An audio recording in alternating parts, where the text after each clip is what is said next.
أنا قاعد كوها نقول في أي بيه شب رامس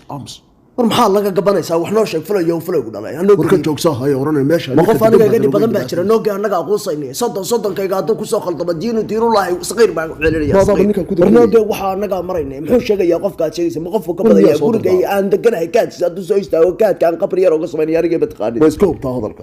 warsaan u gala fiirsaadku ka wargeeyo marxaati ka noqo dilkii military baa meesha maraya maxaa noo malaysa iska soo saar waxa uu iskiisa soo dhaaf warkaadi saa mooday ma aha guriga nin habaaran baa deganay guriga aan ka kireeyo adiga waaba hadaa iska fiirinaya waa diyaarsan yahay guriga maxaa ka fiirinaysa war waa dhaqan xunta ay naga xishood ma waxaan iska fiirin baa saqada naga galanaysa guriga soo lamid yahay maxaa ka fiirin war labadayda indhood aan ku arko indhaha maxaa leeysiiyay soo jeenso in labadayda indhood markaan ku arko iska fiiriyo markaa kadib iga kiree waxaan oo dhan isaga ka fiican walka xunka iyo kan aan ku ordaysi kulli kana ka fiican waa abay intee iga kireenaysaa horta gurigan kiradiis waa qadi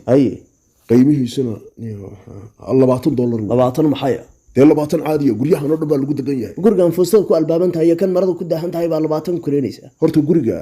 wax uu sheeg horta guriga ninka degan hadaa ogtahay maada soo hadal qaadeen waa dabacad qof buu ka badan yahay waxa ka hadlaysid maxaad noo arki la aday adeer macnaha anaga tababar baanu qabnaa lugtaanu saa ugu dhigaynaa isagoo qolfay baad arkaysaa joog adoo meesha lagu dhigay ma daawan kareen marka baan la kacayaa waxa aniga hayga